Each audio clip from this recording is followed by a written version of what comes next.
Hello बच्चों, how are you all. Welcome on my YouTube channel the learning park. तो बच्चों, आज की क्लास होगी सीबीएसई 10th क्लास के स्टूडेंट्स के लिए। और आज हम स्टार्ट करेंगे चैप्टर ट्राइएंगल्स और इसकी एक्सरसाइज 6.1 आज कंप्लीट करेंगे। तो बच्चों, ट्राइएंगल्स कब कॉन्ग्रेंट होती हैं और कब सिमिलर होती हैं। अगर हमारे पास टू ट्राइएंगल्स हो तो क्या कंडीशंस हैं कि वो कॉन्ग्रेंट होंगी या सिमिलर होंगी। तो कॉन्ग्रेंसी और सिमिलैरिटी के रूल्स समझेंगे बच्चों। चैप्टर करने से पहले, ये चैप्टर हमारा ट्राइएंगल से रिलेटेड है। तो ट्राइएंगल्स कब कॉन्ग्रेंट होती हैं और कब सिमिलर होती हैं, तो ये समझना सबसे पहले बहुत ज़रूरी है। तो बच्चों, अगर हम टू ट्राइएंगल्स ले लें, triangle A B C and triangle P Q R, ये ट्राइएंगल्स के नेम हैं। तो बच्चों, अगर कॉन्ग्रेंसी की कंडीशंस चेक करनी हो तो कॉन्ग्रेंट ट्राइएंगल्स कॉन्ग्रेंट कब होंगी। फर्स्ट रूल है कि सेम शेप, इनकी शेप सेम होनी चाहिए, शेप तो सेम है। और सेकंड रूल कॉन्ग्रेंसी का क्या है, सेम साइज। सेम साइज का क्या मतलब है कि इक्वल एंगल्स, कॉरस्पॉन्डिंग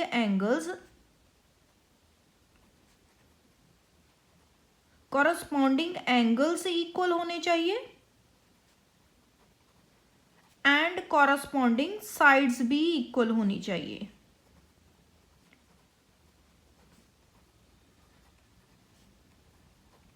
ठीक है, सेम शेप होनी चाहिए, सेम साइज होना चाहिए, और साइज में कॉरस्पॉन्डिंग एंगल्स क्या है बच्चों, एंगल ए जो है, एंगल ए है, एंगल पी के इक्वल होना चाहिए। ठीक है, तभी कॉन्ग्रेंट बोल सकते हैं। तो कॉन्ग्रेंसी के रूल्स होते हैं, साइड साइड साइड है, साइड एंगल साइड है, या आर एच है, एस है। ठीक है, या एंगल एंगल एंगल है, तो डिफरेंट रूल्स होते हैं। तो टू ट्राइएंगल्स को कब कॉन्ग्रेंट कहेंगे, अगर उनकी साइड्स एंड एंगल्स इक्वल होनी चाहिए। अब एंगल बी जो है एंगल क्यू के इक्वल, ठीक है, एंगल सी जो है एंगल आर के equal, angle C equal to angle R. ठीक है, अब साइड्स देखो, अगर देखो ए एंगल जो है पी के इक्वल कैसे होगा, अगर ये 30 डिग्री है तो ये भी 30 डिग्री होना चाहिए। ठीक है, अगर ये 60 डिग्री है तो ये भी 60 डिग्री होना चाहिए, अगर ये 90 डिग्री है तो ये भी 90 डिग्री होना चाहिए। इस तरह से कॉरस्पॉन्डिंग एंगल्स इक्वल होने चाहिए and corresponding sides A B side जो है पी क्यू के इक्वल होनी चाहिए। ठीक है, अगर ये 5 सेंटीमीटर है तो ये भी 5 सेंटीमीटर होनी चाहिए। सॉरी, ए बी इस साइड है 5 सेंटीमीटर और पी क्यू के इक्वल 5 सेंटीमीटर। ठीक है, अगर ए सी 6 सेंटीमीटर है तो पी आर 6 सेंटीमीटर होनी चाहिए। ए सी 6 सेंटीमीटर है तो ए पी क्यू भी 6 सेंटीमीटर होनी चाहिए, P R. B C equal to Q R होनी चाहिए।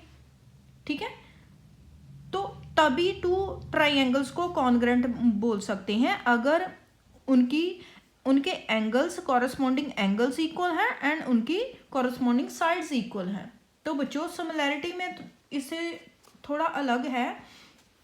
सिमिलैरिटी में टू ट्राइएंगल्स को कब कॉन्ग्रेंट बोल सकते हैं,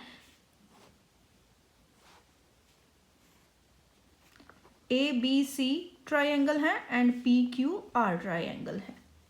तो बच्चों, इसके लिए फर्स्ट रूल है कि सेम शेप होनी चाहिए। टू फिगर्स को कब कॉन्ग्रेंट बोल सकते हैं, सेम शेप होनी चाहिए। अब दोनों ही ट्राइएंगल हैं, ठीक है, शेप तो सेम है। सेकंड देखो बच्चों, इसके जो कॉरस्पॉन्डिंग एंगल्स इक्वल होने चाहिए। ठीक है, कॉरस्पॉन्डिंग एंगल्स इक्वल होने चाहिए।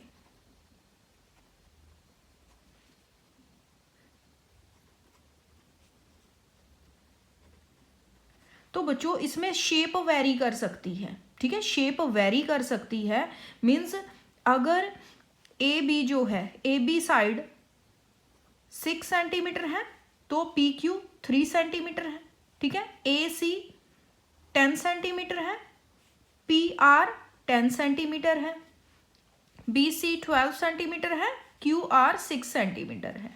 ठीक है, शेप वेरी कर सकती है लेकिन कॉरस्पॉन्डिंग एंगल्स इक्वल होने चाहिए। अगर ये 30 डिग्री है ये भी 30 डिग्री होना चाहिए, अगर ये 60 डिग्री है ये भी 60 डिग्री होना चाहिए, अगर सी जो है 90 डिग्री है तो आर भी 90 डिग्री होना चाहिए। ठीक है, कॉरस्पॉन्डिंग एंगल्स जो इक्वल होने चाहिए लेकिन जो साइड्स हैं, कॉरस्पॉन्डिंग साइड्स हैं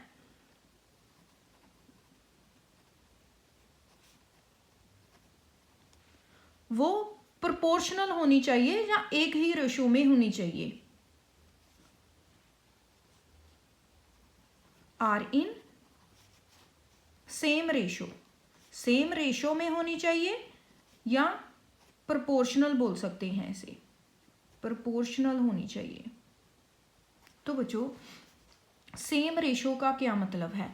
अगर हम A B is to P Q या A B upon P Q करते हैं, वो इक्वल होना चाहिए A C upon P R equal B C upon Q R. ठीक है, अब इनमें वैल्यूज पुट करके देखते हैं। ए बी है 6 सेंटीमीटर अपॉन पी क्यू है 3 सेंटीमीटर, ए सी है 10 सेंटीमीटर एंड ये 5 होगा 5 सेंटीमीटर। ठीक है, 5 सेंटीमीटर। बी सी है 12 सेंटीमीटर तो क्यू आर है 6 सेंटीमीटर। तो बच्चों अब इनको कैंसिल करके देखो, 3 1 ज़ा 3, 3 2 ज़ा 6, 5 1 ज़ा 5, 5 2 ज़ा 10, 6 1 ज़ा 6, 6 2 ज़ा 12। तो किस रेशो में आ रही है ये? 2:1 में। ठीक है, इनकी सबकी रेशो 2:1 है, 2:1 है, 2:1 है। तो बच्चों जो इनकी साइड्स की रेशो है वो सेम होनी चाहिए, यही कंडीशन है सिमिलैरिटी की। ठीक है, अब आ जाते हैं बीपीटी थ्योरम पर। तो बच्चों ट्राइंगल्स में बीपीटी थ्योरम है, बेसिक प्रोपोर्शनैलिटी थ्योरम, तो इसे थेल्स थ्योरम भी बोलते हैं। बीपीटी के अकॉर्डिंगली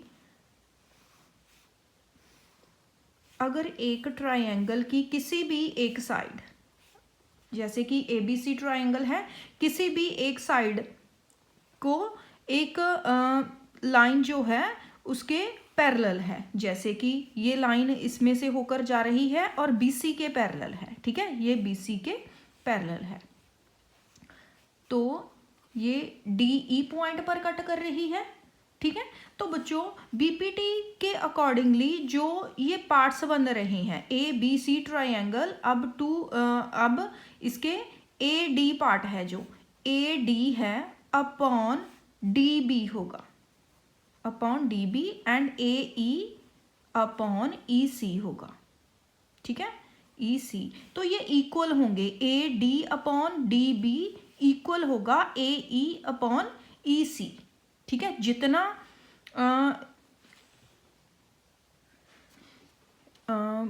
ए डी अपॉन डी बी होगा, ठीक है, इसकी रेशो होगी, उतनी ही ए ई अपॉन ई सी की रेशो होगी। ठीक है, एक तो ये फर्स्ट है, ये रूल है बीपीटी के अकॉर्डिंगली। सेकंड देखो बच्चों, अगर हम ए डी अपॉन ये ए डी पूरा अपॉन ए बी करते हैं, ए बी इक्वल टू कितना होगा, ए ई अपॉन अगर पूरा ए सी करते हैं। ठीक है, ओके। तो बच्चों इसका मतलब है कि अगर A D upon D B equal to A E upon E C है, ठीक है, तो इसका मतलब है कि जो डी ई है वो बी सी के पैरेलल है। एंड अगर हमें गिवन हो कि D E parallel to B C है, तो इसका मतलब है, इसका कन्वर्स है कि A D upon D B equal to A E upon E C होगा। ठीक है, यही 2 रूल्स हमने बीपीटी थ्योरम यूज करते हुए यूज करने हैं। तो बच्चों अब आ जाते हैं एक्सरसाइज 6.1, जो कि एक सिंपल सी एक्सरसाइज है, रीड करते हैं। तो filling the blanks using the correct word given in the brackets. तो फर्स्ट है बच्चों ऑल सर्कल्स आर डैश। तो क्या ऑल सर्कल्स, तो सर्कल की बात कर लेते हैं। अगर 2 सर्कल हैं, ठीक है, वो कॉन्ग्रेंट होंगे कि सिमिलर होंगे? तो बच्चों सभी जो सर्कल्स होते हैं वो सिमिलर होते हैं क्योंकि सेम शेप होती है। लेकिन कॉन्ग्रेंट कब होंगे? जब उनका रेडियस इक्वल होगा। अगर रेडियस इसका 3 सेंटीमीटर है, इसका 4 सेंटीमीटर है, ठीक है, तो ये कॉन्ग्रेंट नहीं होंगे लेकिन सिमिलर होंगे। सर्कल सिमिलर होंगे क्योंकि सेम शेप के हैं। तो फर्स्ट हमारा हो गया सिमिलर। सर्कल्स सिमिलर होते हैं लेकिन सभी सर्कल कॉन्ग्रेंट नहीं हो सकते। सिमिलर हो सकते हैं लेकिन कॉन्ग्रेंट नहीं हो सकते। नेक्स्ट देखो all squares are dash. Similar होंगे कि कॉन्ग्रेंट होंगे? तो बच्चों स्क्वायर्स ले देते हैं। स्क्वायर्स कब कॉन्ग्रेंट होंगे? अगर दोनों की साइड्स इक्वल होंगी, ठीक है, स्क्वायर की हर एक साइड इक्वल होती है। अगर ये 3 सेंटीमीटर है, 3 सेंटीमीटर है, 3 सेंटीमीटर है, 3 सेंटीमीटर है, तो कॉन्ग्रेंट कब होगी? जब दूसरे सर्कल दूसरे स्क्वायर के कॉन्ग्रेंट कब होगा? जब इसकी भी side 3 centimetre, 3 centimetre, 3 centimetre, 3 centimetre होंगी, ठीक है। अगर इसकी साइड, एक सर्कल की साइड 3 सेंटीमीटर है, दूसरे की 4 सेंटीमीटर है, तो वो कॉन्ग्रेंट नहीं हो सकते, ठीक है। तो सभी स्क्वायर जो हैं कॉन्ग्रेंट नहीं हो सकते लेकिन सिमिलर हो सकते हैं क्योंकि शेप सिमिलर होती है, ठीक है। तो दूसरे का आंसर होगा सिमिलर। ओके, तो all dash triangles are similar. तो कौन सी सभी ट्रायंगल्स सिमिलर होती है? तो बच्चों ट्रायंगल्स कितनी तरह की होती हैं? ट्रायंगल 3 तरह की होती हैं। स्केलीन ट्रायंगल, ठीक है, स्केलीन ट्रायंगल होती है जिसकी कि सभी साइड्स अनइक्वल होती हैं, ठीक है। ये 3 सेंटीमीटर है, 4 सेंटीमीटर है, 5 सेंटीमीटर है, सभी साइड्स इक्वल नहीं है, तो स्केलीन ट्रायंगल होगी। इक्विलेटरल ट्रायंगल में 2 साइड्स इक्वल होती हैं, ठीक है। अगर ये 3 सेंटीमीटर है, 3 सेंटीमीटर है, 4 सेंटीमीटर है। एंड इक्विलेटरल ट्रायंगल होती है जिसकी कि सभी साइड्स इक्वल होती हैं, ठीक है। 4 सेंटीमीटर है, 4 सेंटीमीटर है, 4 सेंटीमीटर, सभी साइड से इक्वल होगी। तो बच्चों कौन सी सभी ट्रायंगल्स जो हैं सिमिलर होंगी? तो बच्चों इक्विलेटरल ट्रायंगल्स जो हैं सिमिलर होंगी क्योंकि उनकी सभी साइड्स इक्वल होंगी, ठीक है, प्रोपोर्शनल होंगी, सिमिलर होंगी, ठीक है। ओके, तो 2 polygons of same number of sides, 2 polygons हैं जिनकी की सेम नंबर ऑफ साइड्स हैं।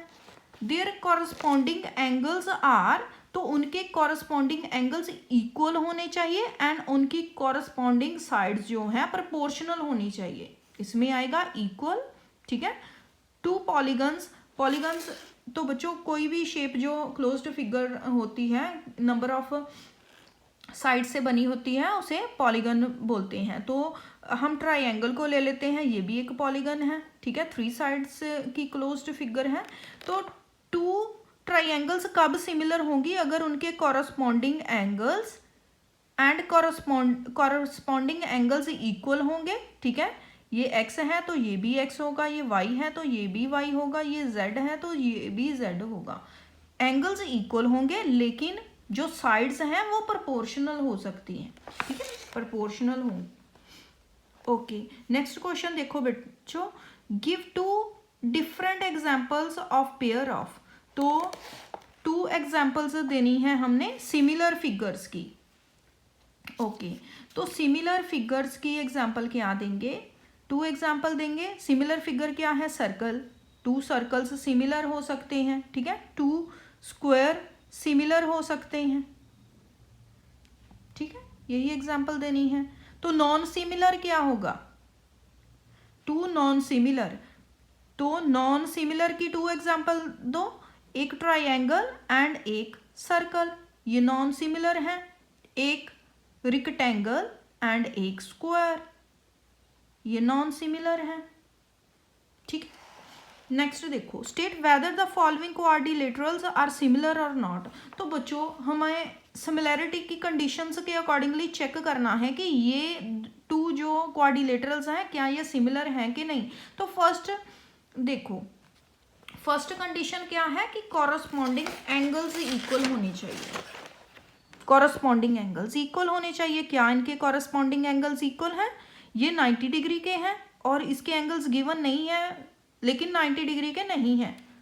ठीक है, तो फर्स्ट कंडीशन तो सिमिलैरिटी की इस पर पूरी नहीं होती है क्योंकि एक फिगर के जो वर्टेक्स एंगल्स हैं वो 90 डिग्री गिवन है लेकिन दूसरी के 90 डिग्री गिवन नहीं है, लेकिन इनकी जो साइड्स हैं वो प्रोपोर्शनल हैं लेकिन टू कंडीशंस पूरी नहीं हो रही, तो ये जो क्वाड्रिलेटरल है सिमिलर नहीं कह सकते। ठीक है, these quadrilaterals are not similar. तो बच्चों ये थी हमारी एक्सरसाइज 6.1। आई होप आपको पूरी एक्सरसाइज समझ आ गई होगी। तो बच्चों अगर आपको कंटेंट समझ आ रहा है, समझ आ रहे हैं तो प्लीज़ चैनल को सब्सक्राइब करें, वीडियोस को लाइक करें एंड अपने फ्रेंड्स के साथ शेयर करें। Thanks for watching.